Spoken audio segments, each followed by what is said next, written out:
Okay, we'll go ahead and get started. I don't see any more people adding in right now. So welcome for Visalia Unified's College and Career Readiness. I'm Paige Lover, and I'll be your host tonight. We have Dr. Abtin Saidi. Did I say that right? Okay. Yes, and Dr. Perfect. Michelle Cantrell. We have two other participants tonight, but they're having trouble logging on. So hopefully maybe they'll be able to join us as we go along. So tonight we're going to talk about medical careers. Dr. Cantrell is an optometrist. Dr. Saidi is a medical intern at Kuya Delta right now.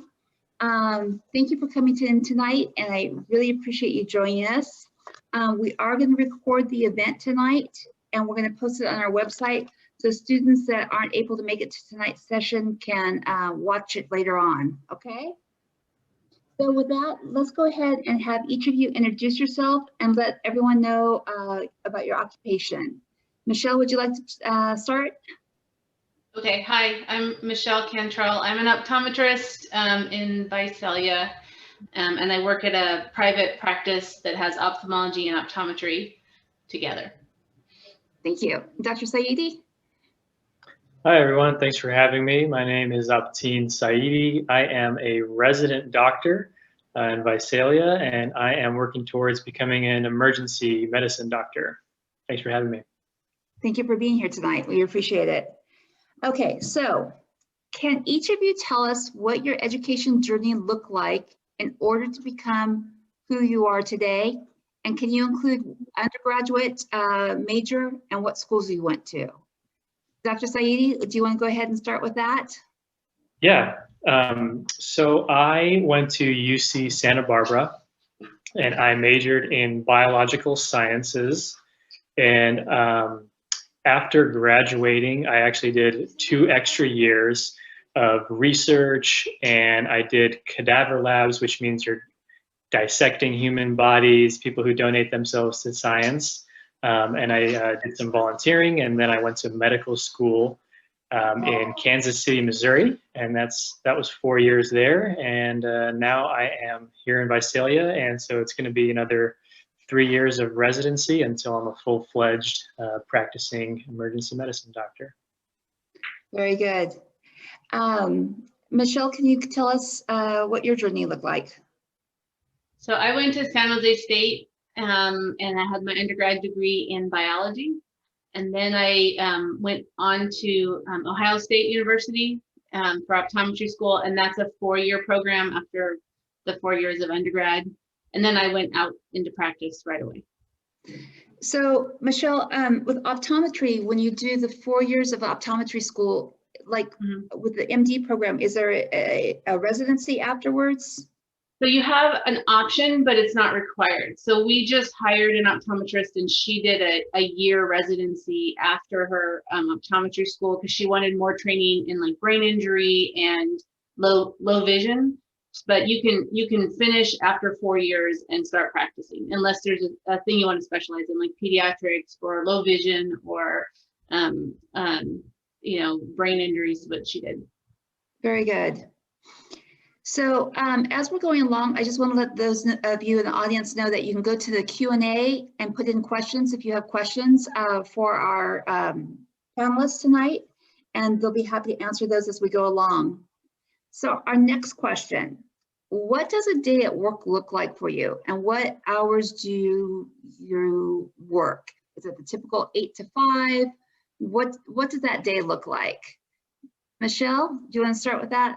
Sorry, Dr. Patel. So I have a pretty nice job hour situation. I work 8 to 5 primarily, and I leave. I can leave early when I'm done, but I don't work full time. So that's a really nice thing about optometry is you can work as little or much as you want, and you have the option to work nights or weekends if you want to. But I don't want to. But you can work.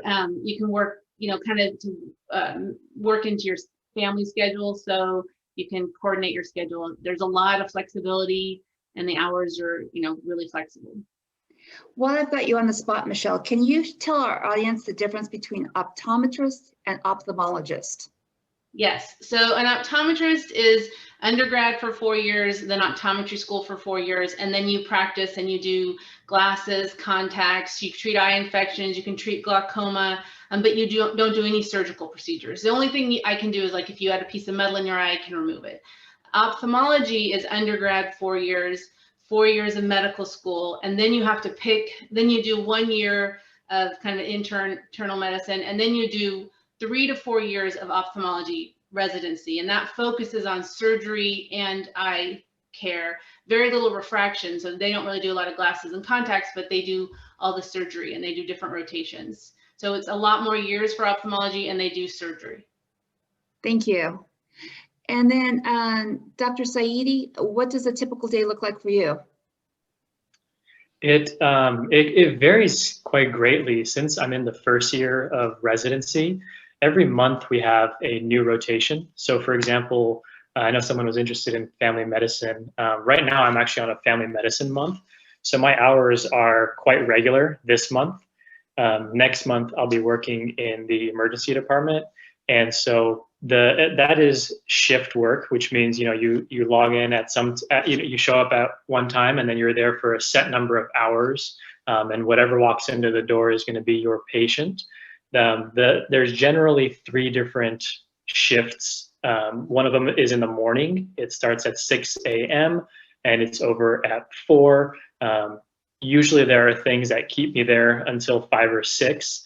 And then the afternoon shift starts at noon and you would leave. It's scheduled until 10 p.m. Again, you usually have a couple of extra hours at the end of that shift. And then there is a night shift from 9 p.m. to 7 a.m. So they're technically 10-hour shifts, but you usually spend a couple of extra hours at the end of your shift cleaning things up and making sure that the doctor coming on for you, you don't kind of leave a mess for that doctor. So usually about a week of each. So hopefully your schedule is mornings for a week. You get a couple of days to kind of adjust. Then you do afternoons for a week, and then a couple of days, and then you go through your nights.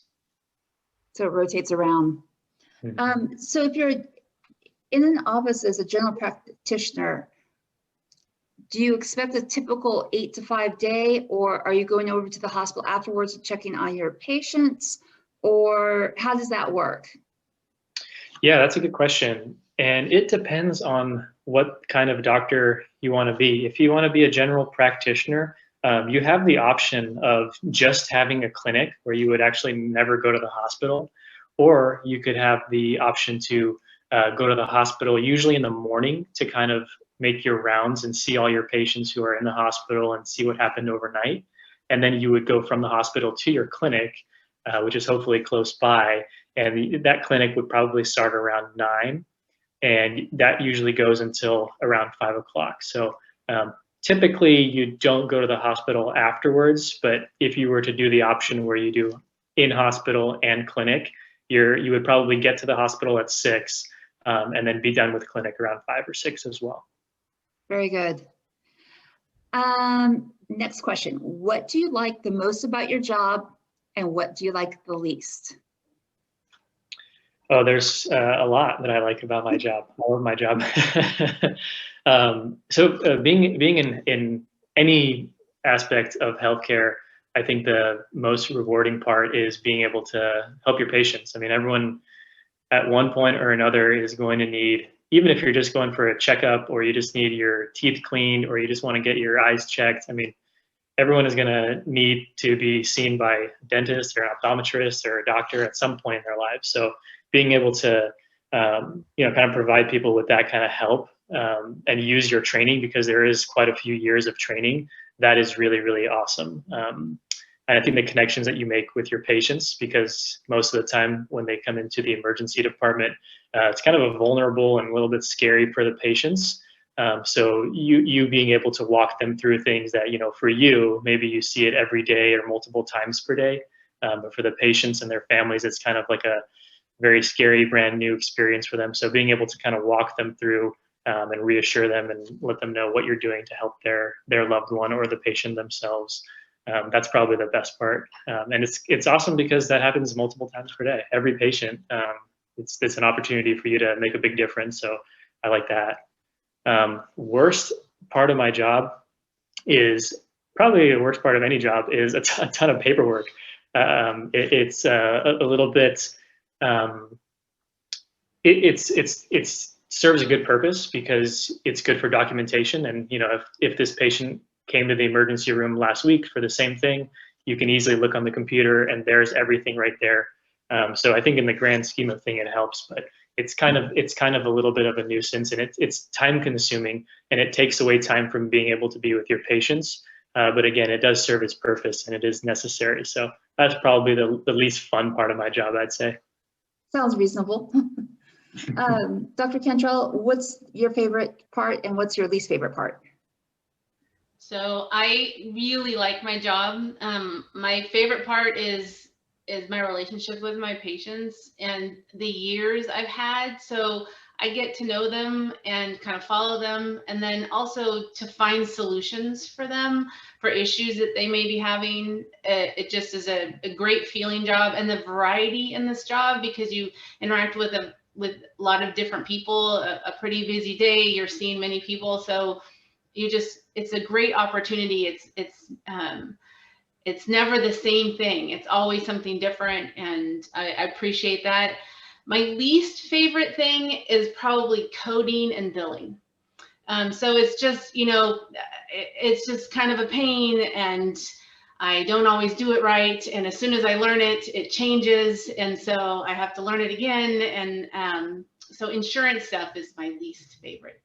Okay, so yeah, for our students, so coding is basically what the code that you have to put in for the insurance to look at and say they will pay for that service, correct? Right, yes.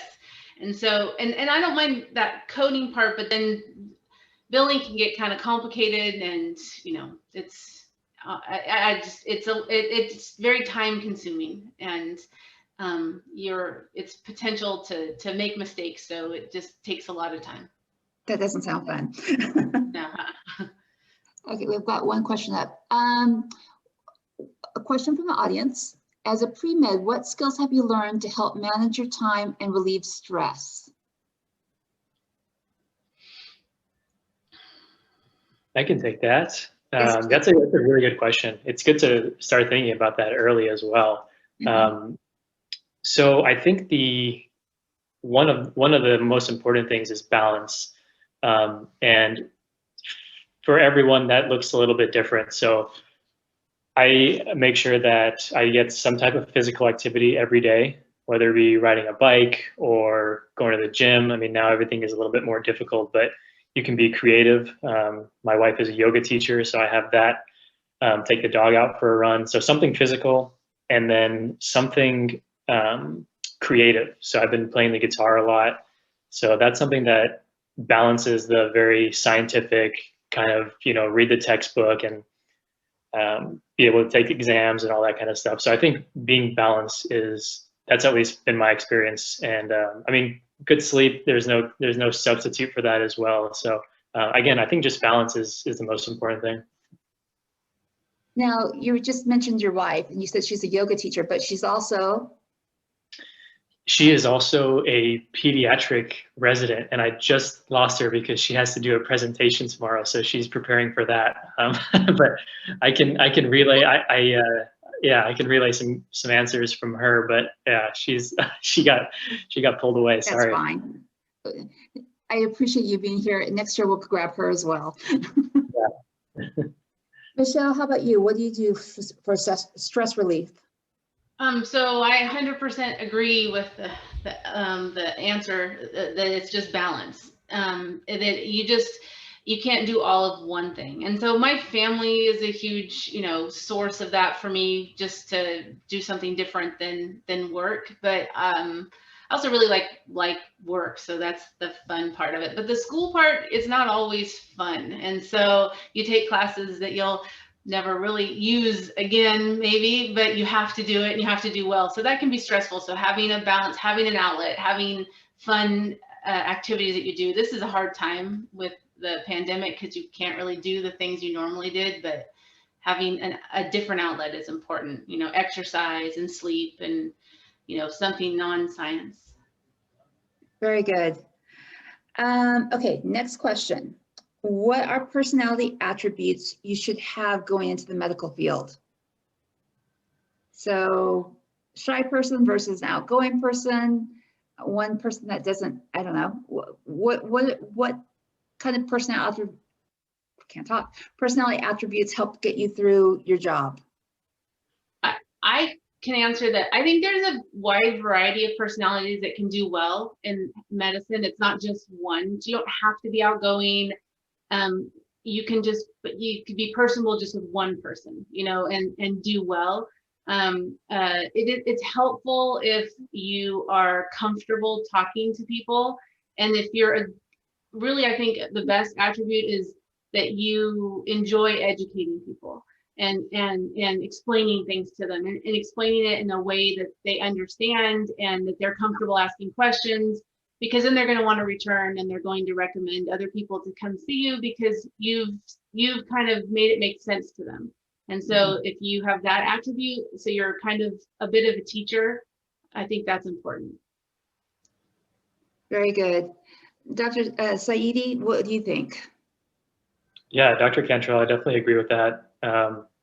A wide variety, because there are so many different subspecialties, and even if you want to be a family medicine doctor, we have kind of already talked about, you can go in the hospital or not. You can be a radiologist where you look at x-rays and CAT scans and sit at a computer all day, don't have a whole lot of human interaction, or you can work in the emergency department where you see 50 or 60 people a day. You have to talk to the different specialists and things. So I think personality, you can be any type of personality. I think some of like the characteristics though are, certainly being self-motivated, I think is the biggest thing, because it's competitive. You guys are, some of you guys are applying to colleges now, and it takes time. I mean, you have to take all these classes and you have to write these essays and you have to, I don't know how many, some of them have interviews and things. So you have to be pretty persistent, because it's a lot. It's a great job, and I think a lot of people want to do it. So you have to keep on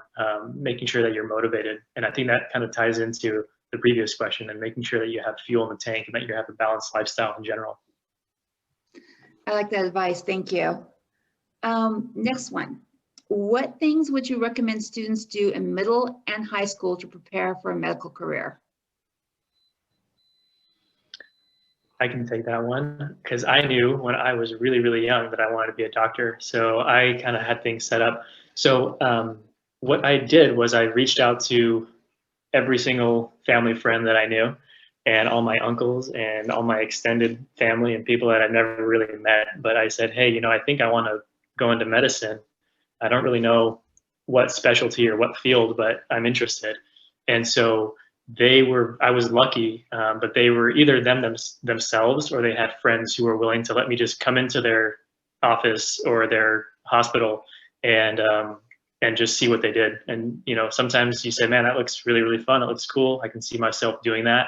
And other times, it didn't really line up with my personality. So I would say, as early as possible, get exposed to as much, different scenarios, different medical specialties, different fields, nursing or optometry or, being a physician or physician assistant, all of that. Just go look at it, because it's hard to know before you, apply and all that stuff. So go look at it early. I like that. Yeah. Dr. Cantrell, any advice on your end? So Dr. Saib was much more proactive. I was not. I actually decided later. I started college with a completely different degree. I thought I was going to go into marketing, and then I realized I had no talent in marketing. And I have always liked science, so I just kind of started looking for jobs. I really not the standard way where I had this idea that I was always going to do optometry, but I did exactly what you said. Once I kind of figured out that this one sounded good to me, that optometry sounded like something I could do, I found somebody that would let me work in their office. And then I saw it firsthand to know for sure, before I spent too much time going down that road, that this is what I wanted to do. And that did make a huge difference, because I had, my eyes wide open as to, what was involved and what I wanted to do. So, but it was later, it was like my sophomore year of college that I was, working for an optometrist. And then, so I think you also have to be forgiving. If you do change your mind several times, if you don't know what you want to do and you decide on a different path, there's a lot of flexibility and a lot of good options. So I'll share a story, and my husband will kill me that I'm sharing it. But when he was in college the first 2 years, he was thinking medicine as well. So he worked at the local hospital up on the floor as a ward clerk up in the ICU to see if he kind of liked that environment and whatnot. And one day, I guess they were shorthanded. The nurse asked him to come in as they did a procedure to hold something. And it got a little too graphic for him, and he passed out. He realized right then medicine was probably not the thing for him. So he ended up going finance and and accounting. So kind of changed course that way. What would you do different if you were to do it all again? You had to start over. Are there things that you would do different? That's a tough one. I mean, would you have majored in something else, gone to a different school? Would you have tried to get in more experiences one way or the other? So for me, I'm really happy with where I ended up being with my job, but I feel like there's certain skills that I don't have. Business skills, more business, more economics, finance. I wish I took more classes, not all the science classes, took more classes in, we have a private practice, so kind of running of a business they don't teach you any of that in school. So, and it's just great life skills too, having more, kind of learn on your own is one thing, but I wish I took more classes that were business oriented. And I think that's a good point. I don't think as you're entering medical school or whatnot, that you realize that if you're in private practice, you are also running a business. You're a business person. And to have that background is important. Dr. Saidi, what do you think? What would you do different? Yeah, I think that's excellent advice. Again, we don't get training on that specifically, and somehow we're kind of expected to know how to do it out of the blue. So that would be a really good thing to do to kind of balance out, make yourself a little bit more well-rounded and have skills to run a practice as well. Yeah, definitely. That's excellent advice. I had a little bit of a hiccup in getting into emergency medicine. I went to medical school because I was going to be a bone surgeon. And so I didn't get to do my emergency rotation until very late. So yeah, I mean, that's part of it. I think just going in there and seeing what you like, just like your husband, and you might not like that, and you might pass out when you see, the sight of blood or whatever. So, probably my own advice that I probably could have benefited from a couple of years ago. But yeah, I got really lucky, and I'm very happy with where I am now. Very good. Well, I think my list of questions is done. Originally we were going to have 4 of you up here, so I thought it would go a little slower than this. But I want to open it up to our audience. So our audience, if you have questions, please go down to the Q&A and type those in right now. This is your chance to ask anything that you're curious about in going into one of these professions. Does your academic record reflect any major challenges? If so, what are they and when did they occur? So in other words, were you that straight A student, or did you have some bumps along the way academically, either high school, middle school, college? How did that path go? For me, I wasn't an amazing high school student. I was an okay high school student. And my last 2 years of high school, when I started taking it serious, I was a great high school student. But the first 2 years, I was not. But then in college, I really buckled down. Kind of once I knew what I wanted to do, and I knew I had to have high grades, and you knew you had to have all A's or most A's as best you could. It changes it, so you really have to be careful with your time. But yeah, I was definitely a C/B high school student in the first 2 years, and then I did much better. I definitely had that upward curve. Yeah. So. And I think really common in high school until you kind of have that focus and you know what you want and where you're going with it. It's hard to put your whole effort behind the academics. Right. Because you kind of feel lost and like, why am I doing this? Dr. Saidi, how about you? Any academic bumps along the way, or were you kind of you kind of earlier said that you knew early that you wanted to be a doctor. So did that drive the grades a little bit more? I think so. Actually, I kind of had the opposite experience as Dr. Cantrell. I was a good high school student, and then I went to college, and I started surfing a lot and realizing that the sun is awesome. So I played on the soccer team too at UC Santa Barbara, and it was really hard to balance, like, because we had 2 practices a day, and so I had to actually quit that because it was just a little bit too much of a time crunch. And so my earlier grades in college actually were probably the worst part, and then I picked it up towards the end. So yeah, I had a little hiccup in the beginning of college. Going into medical school, what is the expectation for your GPA in college? It depends on where you want to go. It's a little hard to say. It's pretty competitive. I mean, it's getting more and more competitive. I would say 3.75 is a pretty good number for college GPA to get into medical school in the United States. There are some medical schools in the Caribbean which they offer you great training. It's just, it's really far away, and some of your rotations might be a little bit limited. So, but those schools are a little bit more forgiving because they have bigger class sizes. That being said, usually their tuition is about twice the price of medical school in the States, which is already, pretty expensive. So just consider that. Yeah. And just for the audience, and maybe you can kind of touch base on it. I think most kids know going into college, you have to take the SAT or ACT usually. This is kind of an odd year with that, but going into medical school, you have to take the MCAT. Can you tell them what the MCAT is? Correct. Yeah, it's basically a college version of the SAT, and it's certainly focused on sciences. They actually somewhat recently changed it, so the MCAT that I took is no longer around. Makes me feel old, but there's a physics section, there's a biology section, and there's a chemistry section. Basically, all the stuff that you would have studied in undergrad.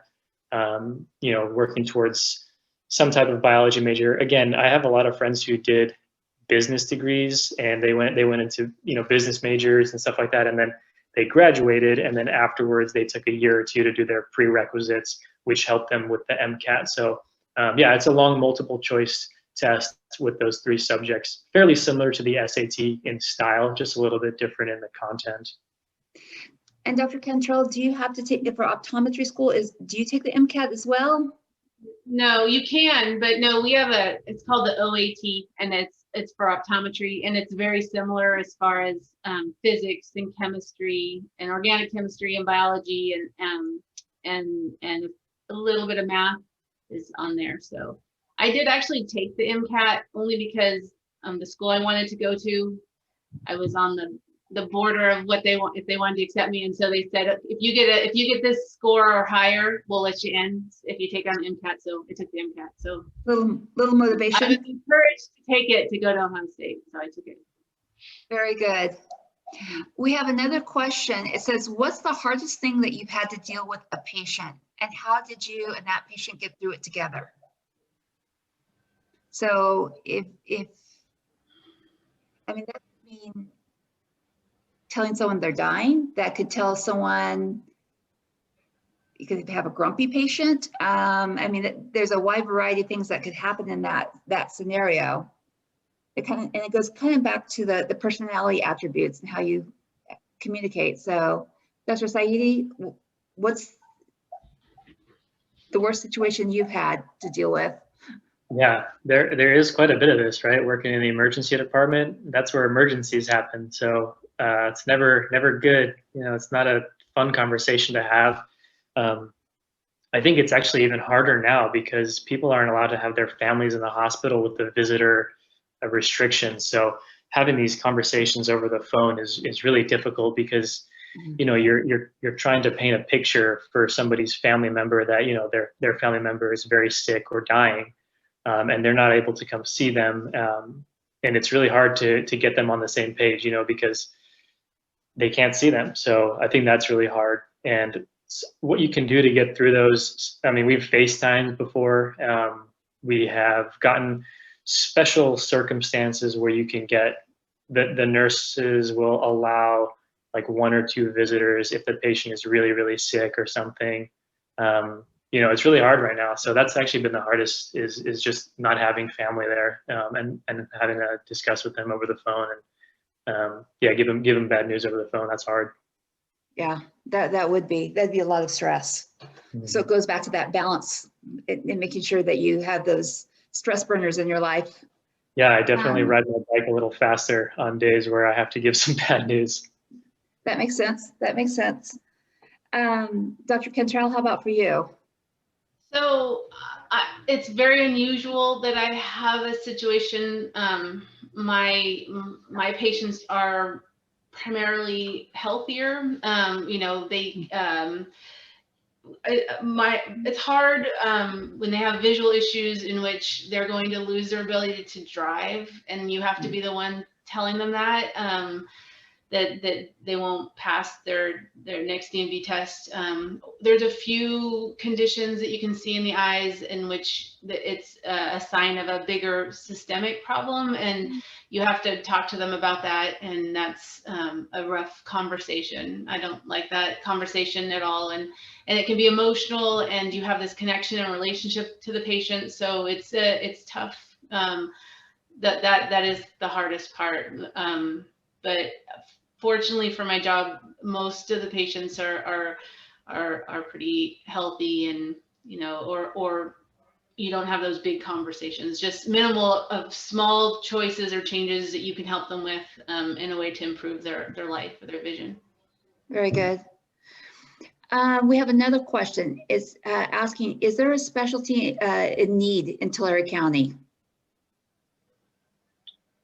Oh, I'm sure there are tons. I don't know specifically. I know that I know that all doctors have no trouble getting jobs in Tulare County, and everyone is usually really, really busy, and everyone's really happy to have new graduating doctors that they can, you know, send patients, and that's at least been my experience. I think most people are pretty busy, and the patients are very, very thankful that, you know, they're coming in, and usually most of the docs are from here, or they're trained around here, so they want to come back and kind of give back to their community.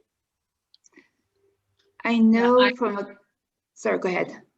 I completely agree. Like if you want to come back to this area, there's a demand for almost any healthcare professional to come back here. So or around, you know, this Central Valley.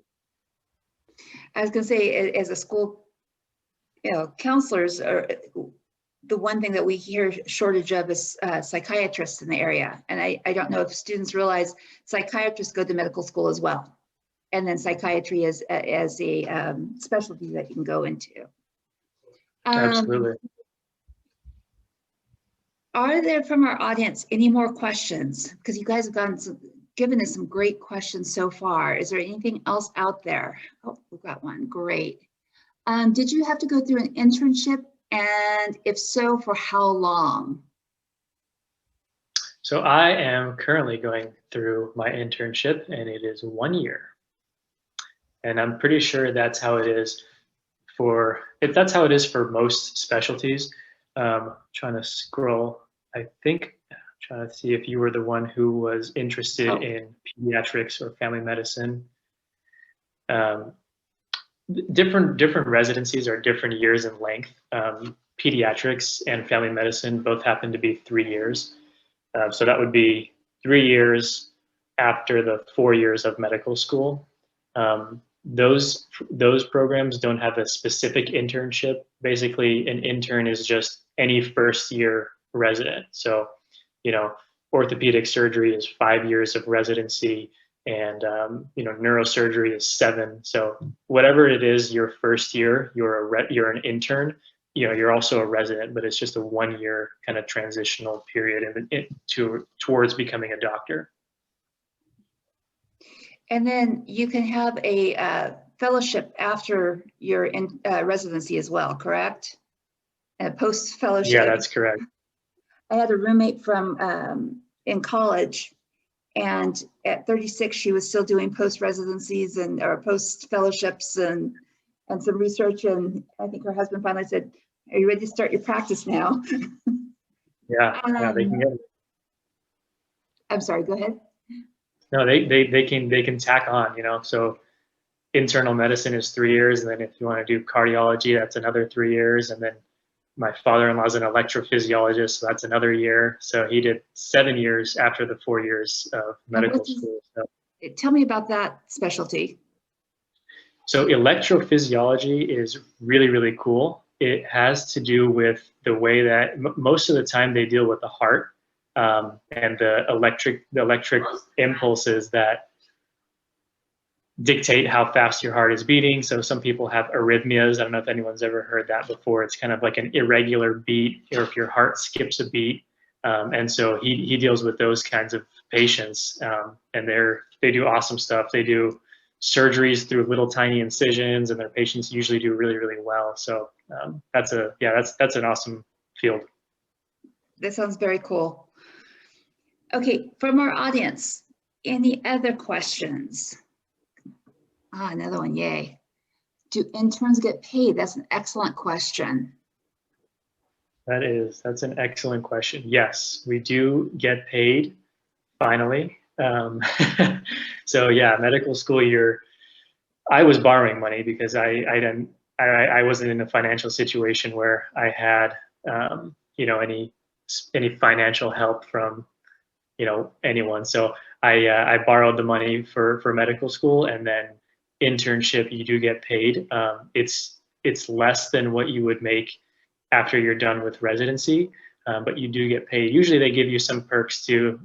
They'll give you free lunches and things, and they'll pay for your health insurance and stuff. So yeah, it's a real job. So they give you money. When we were talking before we started this evening, I told you I worked at UC San Francisco before going into education. We had several residents that after they made it through their residency, went to work for one of the military branches, and then the military would come back and pay off their student loans for medical school. Is that still a possibility? Yeah, absolutely. The way that I have seen it be successful in the past is kind of either right before or sometime before starting medical school. You would sign up for one of the branches of the military. I know the Air Force has a lot of funding for doctors, and the Army does as well. Those are the two biggest. And yeah, they'll actually pay you during medical school, and they will also help you with loans, and they'll also help you with finding a job afterwards, after residency. I've heard though that sometimes they can be a little bit restrictive on what specialties and what areas of the country. So bear in mind, that, but I've seen people do every specialty all over the country, from Army and Air Force as well. So yeah, that's a good point. Yeah, because medical school, typically on average, say you were to go to one of the UCs for medical school, what does the average medical doctor come out owing in student loans?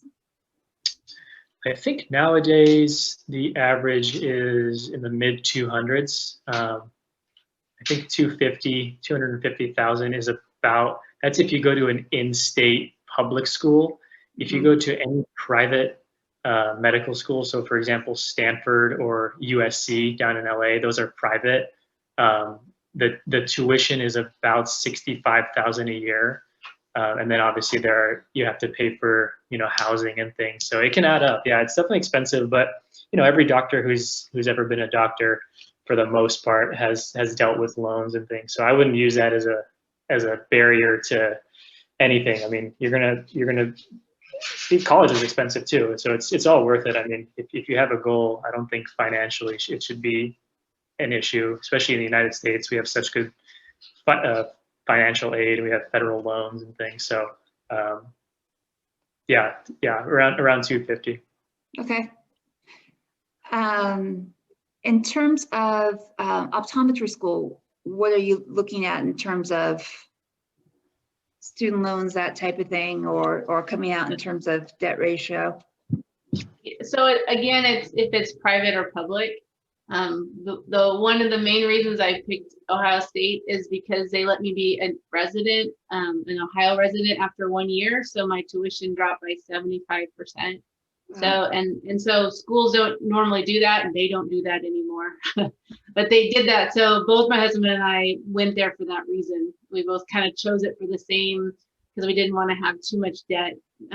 We were thinking along the same line that way. So, but yeah, so it's probably similar tuition for medical school and optometry school, but the issue for MDs is that they have to keep going, and usually what he makes for his intern and his residency time, it's not enough to pay all the debt from the loan. So sometimes your loan keeps kind of accruing, some of them are subsidized and some are not subsidized. So the interest, so it balloons over the years. So for optometry, after 4 years, you're paying it off, you start to pay it off. So it helps it kind of stay a little under control. That makes sense. Are there any final questions from our audience tonight? How do you balance your professional life and your personal life?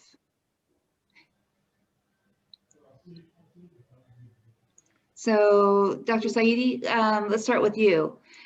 Sure. You're busy. Your wife's busy with her residency as well, and how do you make it work? Yeah, and I give my wife a lot of credit for this too. And maybe that's part of the answer is not necessarily needing a partner, but if you choose a partner, choose one who you supplement each other. And so one of you guys can pick up on the other's, I wouldn't say weaknesses, but you guys' strengths can be contributory, and you guys can kind of be better together as you were, rather than by yourself. So she is really good at anytime we have even 1 day off, we are straight into the sequoias, or we're straight into the beach, and we're usually studying or listening to lectures in the car on the way. So that's a balance if I've ever heard it. You listen to lectures, park the car, you go for a 6-hour hike, and then you come back and you listen to lectures, and then you go, So definitely taking advantage of this beautiful part of the world in Southern California or Central California. That's been really, really important for me. Do you have something to talk about that, Dr. Cantrell? So I think in school and in residency, it's harder to balance when you're out working. It's more of a normal job, and so it becomes easier to balance. And then it's just your normal day-to-day stuff that working on kind of doing outdoor things and family stuff and work related things. So I think the most intense part is the part you're kind of going through, the school part, and then the residency and fellowship part. So now it's, when you're all done, it's easier. And then Dr. Cantrell, you were saying that you've been able to be part-time, so that's going to help with that work-child balance. Right. And I'm doing the opposite. So I kind of was part-time when my kids were younger, but my kids are not younger anymore. And so I'm working more full-time. And so, but I have, 32 hours or 40 hours a week, kind of depending. So it makes it nice to have a day off every once in a while during the week. And, and when my kids were younger, I would only work 1 or 2 days a week. So it was nice. And that's a very nice balance. Mm-hmm. So next question from the audience. What kind of experience have you had working with sick people? Have these experiences taught you anything about that you didn't know beforehand? It's an interesting one. So yeah, good question. I think there are a couple of different, you can have experiences with sick people. I guess it depends on how sick they are. Someone comes in with someone cuts their elbow on something, you throw a couple of stitches in there, and they're walking and talking and they're doing great, and they walk out of there no problem. Other people can get more sick. People who are really old or have had accidents or things like that. So I think you can draw from each experience something unique. So from the more serious experiences, I think it just reinforces kind of the humility, and just really, really being appreciative of every moment, because a lot of people didn't pick these diseases. They didn't pick for someone to run a stop sign and they broke their leg, or even worse. So I would just be really, really thankful, and it makes me even more thankful for just everyday things, being able to walk and talk and eat and things. Definitely. And then the less sick people, it's a lot lighter, and you find yourself kind of really enjoying those as well, because you can kind of joke with the patient and you say, oh, what'd you do with your elbow this time? And you get some cool stories and things. So I think that it's again, probably a little lesson in balance. You really appreciate your health and what you have, probably a lot. Yeah. Let's see. I think we answered that one. Are there any final questions from our audience? You keep coming up with good ones. Have you ever, how about scholarships? Have you ever applied for scholarships for either of you? Yes. Yes. So yes. So grants and scholarships, and it helps. Every bit helps. Depending on your financial situation, there's money out there to help you. Usually you pay the bulk of it, but every bit helps. Yeah, I would agree. I've applied to multiple different scholarships, and I would encourage you to apply to all the scholarships and all the grants, because worst case scenario, you write a half a page essay and they don't pick you, but some money here and there, especially like Dr. Cantrell was saying, it's, any money helps. So absolutely do all of them. Well, I think we're going to stop our questions now from our audience. And what I'm going to do is turn to each of you and then let you share your closing thoughts in general about anything you want to talk about. Dr. Saidi, I'll start with you.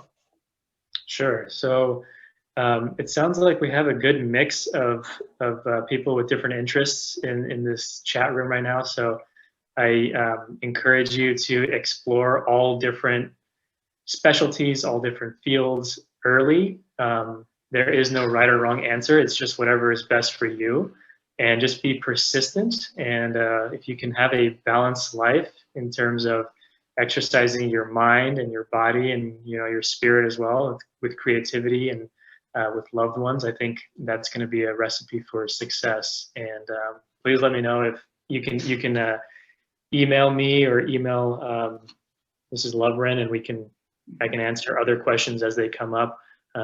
Yeah. Thank you. Dr. Cantrell, how about you? So I think there's a lot of great fields in healthcare. And the beauty of a lot of these fields is that they have the same base. So if you are going to college and you're taking these chemistry and organic chemistry and biology and physics classes, they're all going to count no matter what field you decide to go into. If you decide to go into dentistry or optometry or nursing or medicine. And so you have a lot of flexibility, or the flexibility to change your mind if you decide not to do any of them. But that's the beauty of kind of a lot of these professions, is they're the same base. And so you can experiment and visit and work in doctors' offices or observe them as you're going to school, and you're not really losing time taking classes you didn't need to take. So and medicine's a great, healthcare is a great profession. It has a really high employment rate, very low. I think for optometry, it's like 0.3% unemployment, so less than 1% unemployment. So there's just, there's a lot of opportunities, and especially if you want to come back to this area, it is there's so many opportunities for you. So, and you'd be very needed in this area. And that's a great feeling to come to work and be needed. And so you can make a big difference. I really, really appreciate both of you joining us tonight and sharing your stories and sharing so much information to our students. This has been fantastic. And I definitely will be calling both of you again next year. But thank you for your time, and thank you for being here. And we'll see you a little later. Thank you. Have a good night. Thank you. Right. Bye-bye. Bye.